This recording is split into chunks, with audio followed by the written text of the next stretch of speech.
আজকে শুধুমাত্র আলু ডিম আর ময়দা দিয়েই আপনাদের একটি নতুন পদ্ধতিতে নাস্তা বানিয়ে দেখাবো। আর এই নাস্তাগুলো খাওয়ার সময় যেমন স্যালাডের স্বাদ পাবেন, তেমন ভেতর থেকে অসংখ্য লেয়ার যুক্ত। আসসালামু আলাইকুম বন্ধুরা, কিচেন বাঙালিয়ানা চ্যানেলে আপনাদের সবাইকে স্বাগত জানাই। তো নাস্তাগুলো তৈরি করে নেওয়ার জন্য আমি এখানে 2 কাপ পরিমাণ ময়দা নিয়ে নিচ্ছি। আপনারা চাইলে ময়দার পরিবর্তে আটা দিয়েও নাস্তাগুলো বানাতে পারেন। এবার এখানে স্বাদ মতো লবণ দিয়ে দিচ্ছি। তার সাথেই হাফ চা চামচ মতো দিয়ে দিচ্ছি চিনি। এবার এই শুকনো উপকরণগুলোকে একটু মিশিয়ে নিচ্ছি। তারপর অল্প অল্প করে পানি দিয়ে ডোটা মেখে নেব। ঠিক যেভাবে রুটি করার জন্য আটা মেখে থাকি, ঠিক সেইভাবেই কিন্তু ডোটা মেখে নিতে হবে।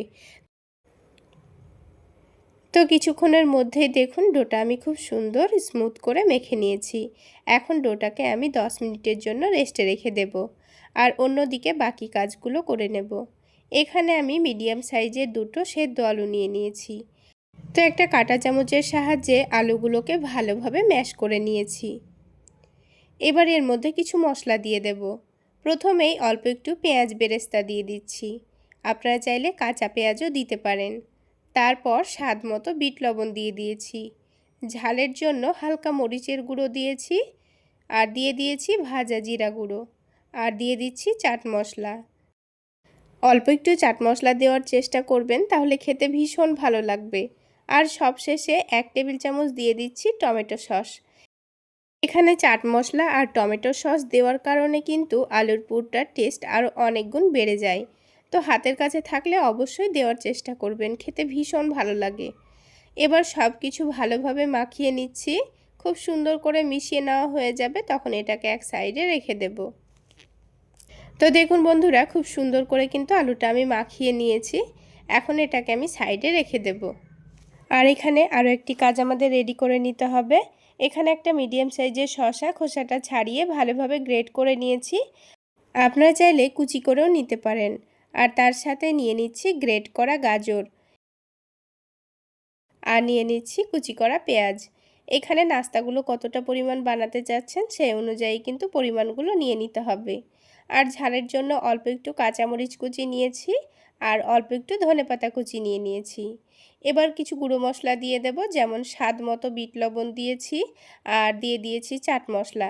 এখানে আর কোনো মশলা দিচ্ছি না, এখানে চাট মশলা আর বিট লবণ দিলেই কিন্তু এই স্যালাডের স্বাদটা অনেকটাই বেড়ে যাবে। তো সব কিছু একসঙ্গে খুব ভালোভাবে মাখিয়ে নিচ্ছি।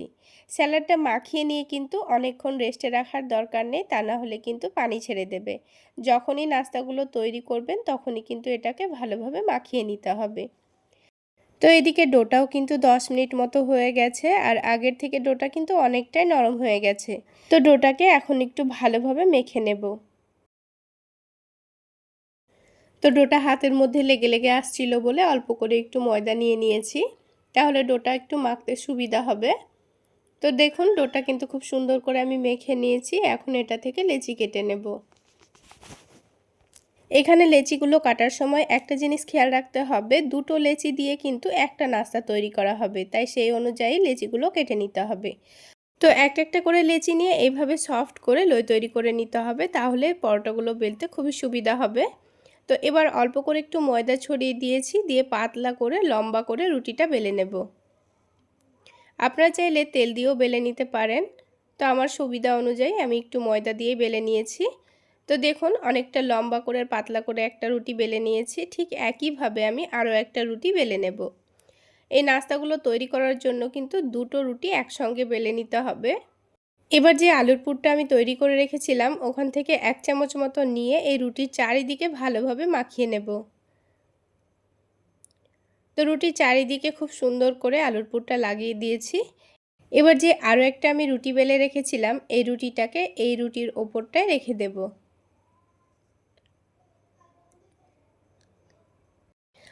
এবার যে আমি স্যালাডটা তৈরি করে রেখেছিলাম, এখান থেকেও 1 চামচ মতো নেব, তারপর চারিদিকে ভালোভাবে ছড়িয়ে দেব। তো দেখুন এবার এটাকে ভাঁজ করে নিতে হবে। এইভাবে ভাঁজ করলে এর পরোটার ওপর খুব সুন্দর একটা লেয়ার আসবে, আর খেতেও কিন্তু খুবই টেস্টি হবে। তো দেখুন সুন্দর করে এটাকে আমি ভাঁজ করে নিয়েছি। একটা নাস্তা কিন্তু আমাদের তৈরি করা হয়ে গেল। এবার এই নাস্তাগুলোকে ভাজতে ভাজতে আমি বাকি নাস্তাগুলোও তৈরি করে নেব, কারণ এই নাস্তাগুলো ভাজতে একটু সময় লাগবে। এবার এই নাস্তাগুলো ভেজে নেওয়ার জন্য একটা বাটির মধ্যে 2টো ডিম ভেঙে নিচ্ছি। এবার এই ডিমের মধ্যে শুধুমাত্র অল্প একটু লবণ দিয়ে দেব, দিয়ে ডিমটাকে ফেটিয়ে নেব। তারপর যে নাস্তাটা তৈরি করে রেখেছিলাম সেটাকে ডিমের ব্যাটারে ভালোভাবে ডুবিয়ে নিতে হবে। এবার এটাকে তেলের মধ্যে ছেড়ে দেব।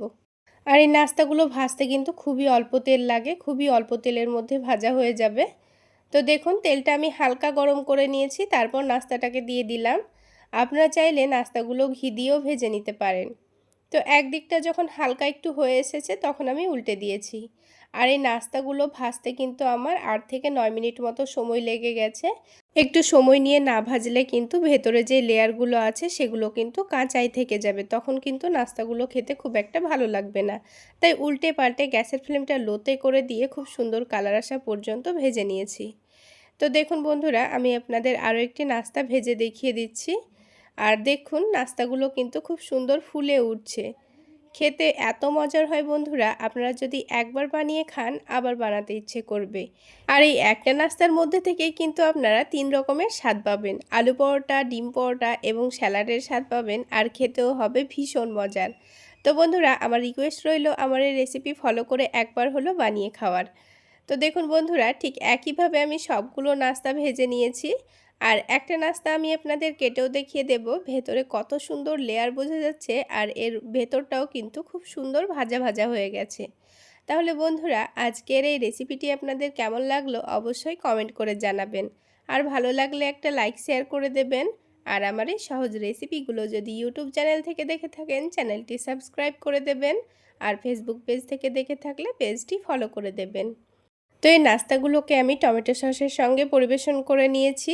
এগুলো খেতে কিন্তু কোনো রকম সবজি করার দরকার নেই, খালি মুখেই খেয়ে নেওয়া হয়ে যায়।